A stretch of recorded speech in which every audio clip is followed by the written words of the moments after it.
Elbow Grease Productions, in association with MichaelJacksonInsider.com, presents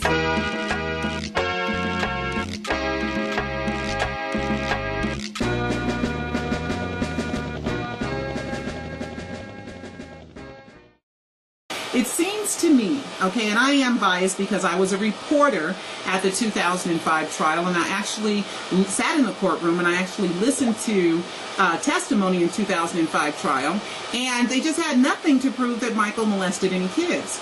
You know, they had words coming out of people's mouths, but that was it. You know, and like you said, words are so cheap. You know, you just open up your mouth and you talk. So that's not enough. What is it substantiated with? What corroborates it? So the estate is saying we shouldn't be here because the statute of limitations has run out in so many different ways. And also, we represent the heirs. We don't represent Michael. And all this compressed memory stuff that has to do with Wade Robson, it was trapped in his mind, and then all of a sudden it came out, you know, of his mind. You know, that argument is for criminality. Okay, it hasn't been used in any probate manner. So this would set some type of precedence. Now, also, the estate said, look, there's reasons for statutes of limitations. Okay, and the reason for the statute of limitations is so that probate can close. Okay, because if it doesn't happen, you know, people could be bringing up stuff from here to eternity, and it never closed. You know, here we are at 5+ years, and we can't close the estate because, you know, people keep messing with us, you know, and keep trying to get some money. And he didn't say trying to get some money. He said that he was trying to. That you know, they can't close because claims, which are trying to get money, claims against the estate. So why have these statutes in the first place if they're not going to be followed? Now, what that reminded me of the Catherine Jackson versus AEG trial. Okay, Catherine saying that, you know, that they hired Conrad Murray, and Conrad Murray killed Michael Jackson, so therefore AEG is responsible because they hired Conrad Murray. Well, in the original contract, the hire contract for Conrad Murray, it straight said at the bottom, if all three people do not sign this contract, then this contract is null and void and nothing matters, right? But the court said, forget that, we don't care, even though three people didn't sign the contract. So I'm thinking, you know, when I'm watching these court cases, I'm sitting here thinking, why even have contracts? Why even have laws? Why even have rules? Okay, if all of them are going to be broken and people can just do what they want to do. I mean, with Catherine's trial, it straight said, if all three people don't sign this contract, this means nothing. Okay, and all three people didn't sign it, so that should have just ended it. Okay, because why put something in a contract if it's going to be overlooked? Because somebody wants it to be overlooked. Okay, so I'm thinking the statute of limitations has expired in 3 different ways, every which way to Sunday, and this is not a criminal case. And why do the heirs have to pay for something that allegedly happened from Michael Jackson, who is not here to defend himself? You see? So this is kind of where the case is. So the judge said that he will reread everything, he will take everything into consideration, and there is a demurrer hearing on November 19th. Okay, so, and then they mentioned the date of November 4th and November 6th, but I don't think the 4th, that might have been somebody misspeaking, or November 6th.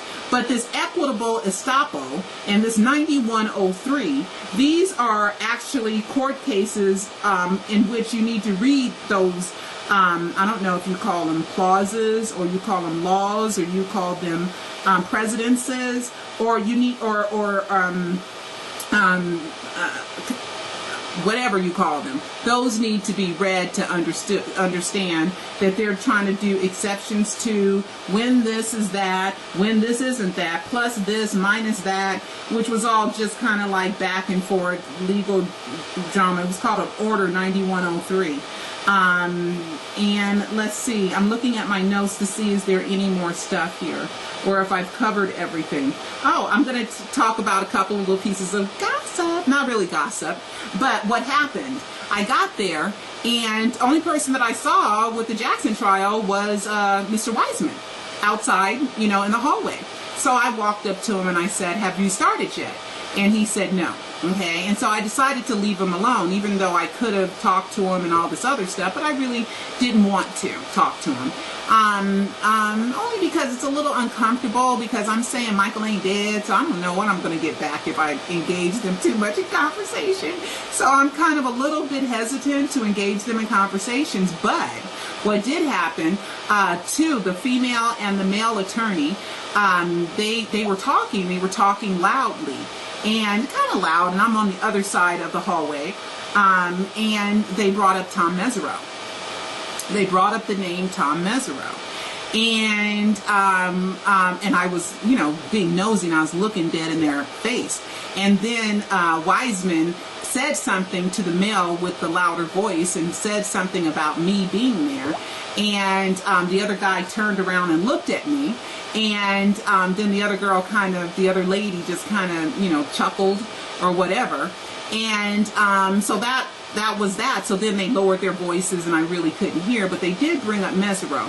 So everybody who's saying that Mesereau needs to be involved, they can't bring Mesereau in right now, because that is showing that they're worried, or that they're concerned, or that it's about something other than what it's about. Right now, the only thing is do Robson and Safechuck have a right for the courts to hear them out?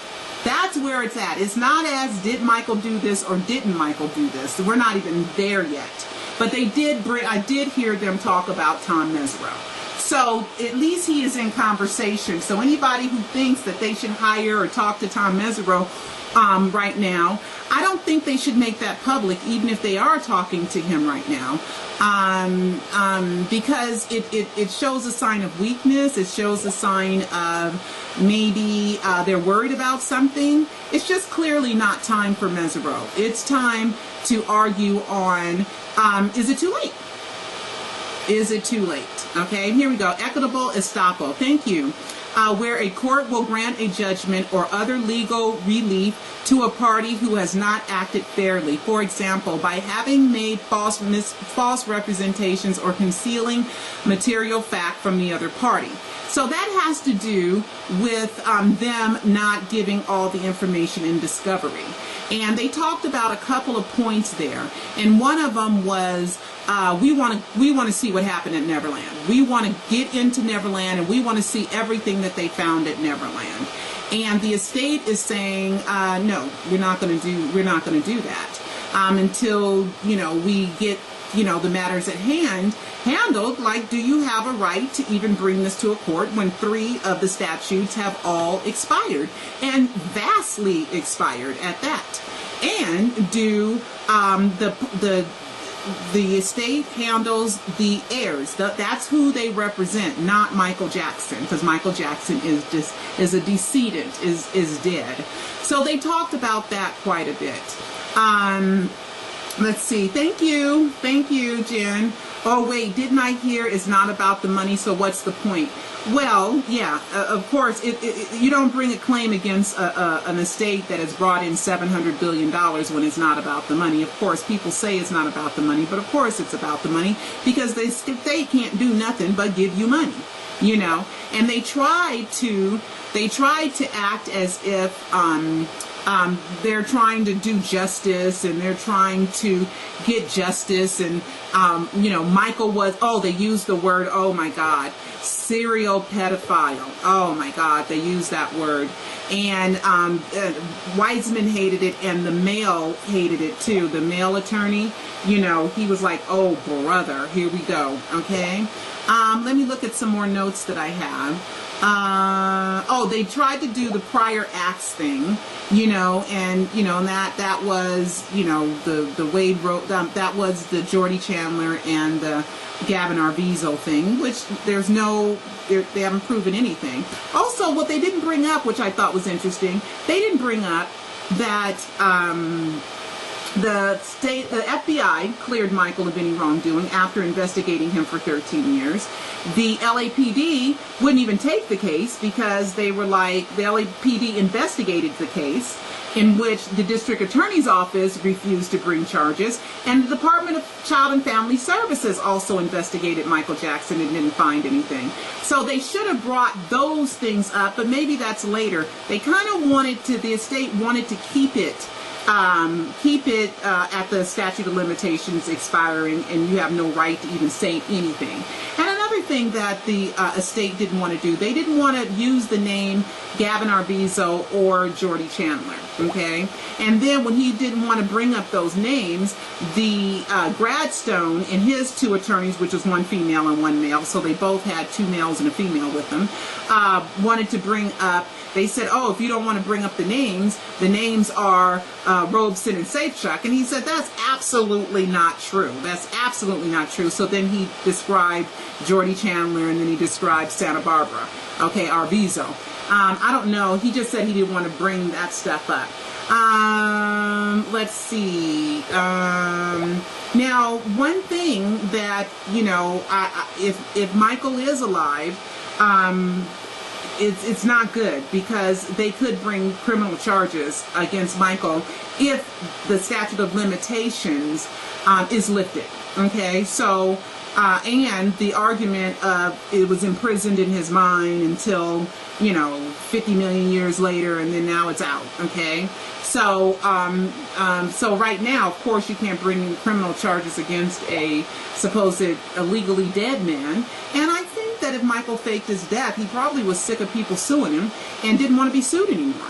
You know, and so one of the ways you don't get sued anymore, you fake your death and you're dead, and so you can't be sued, and they can't jeopardize your freedom and put you in a cage.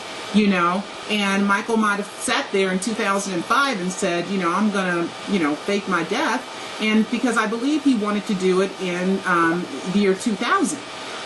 Because there's plenty of proof. I did a video called "Did Michael Plan to Fake His Death During the Invincible Era?" and I recommend everybody go see that. And I kept saying something happened in 2001 where Michael didn't fake his death. Well, duh. Guess what happened? The 9/11 happened. The Twin Towers got exploded on, and Michael was there in New York at that time, and he just finished his Madison Square Gardens on the 9th and the 10th recording those two shows. And so when 9/11 happened, it probably scared him, and he did not, he said, I'm not faking my death. And that's why we have all those songs on the Invincible album, him looking like a ghost on the Invincible album, and also A Place with No Name. That was slated for the Invincible album, and at the last minute taken out. So if Michael faked his death before Invincible was released, he probably took that out and said, you know, that song don't really fit right now, because, you know, there's A Place with No Name, it's irrelevant.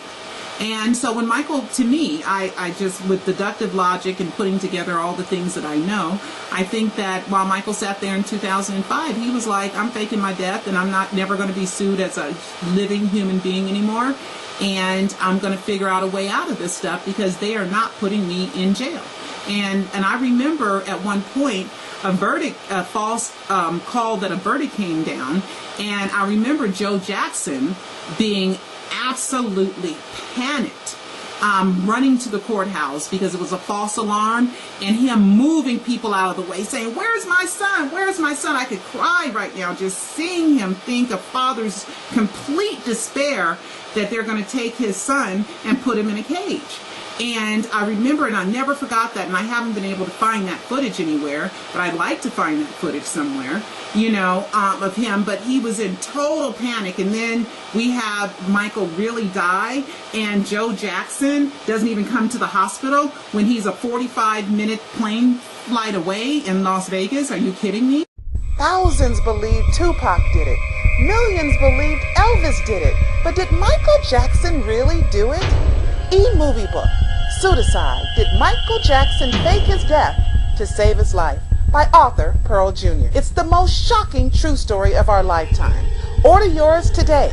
Go to michaeljacksonsuicide.com. That's michaeljacksonsuicide.com.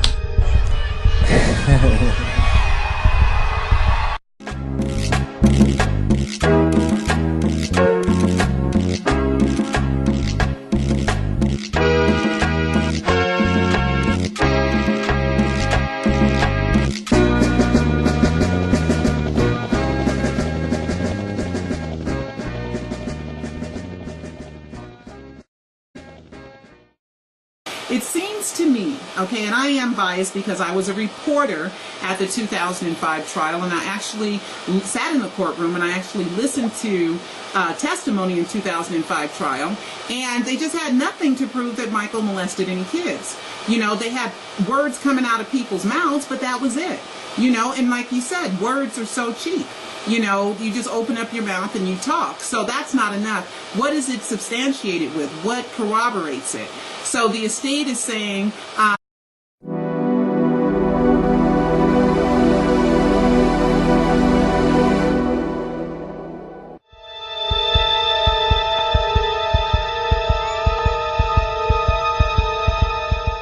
Elbow Grease Productions, in association with MichaelJacksonInsider.com, presents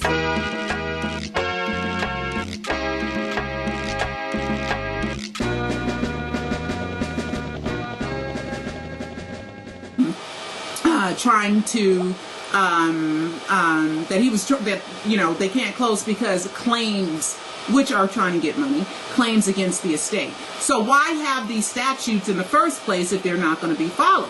Now, what that reminded me of the Catherine Jackson versus AEG trial. Okay, Catherine saying that, you know, that they hired Conrad Murray, and Conrad Murray killed Michael Jackson, so therefore AEG is responsible because they hired Conrad Murray. Well, we shouldn't be here because the statute of limitations has run out in so many different ways, and also we represent the heirs. We don't represent Michael, and all this compressed memory stuff that has to do with Wade Robson. It was trapped in his mind, and then all of a sudden it came out, you know, of his mind. You know, that argument is for criminality. Okay, it hasn't been used in any probate manner.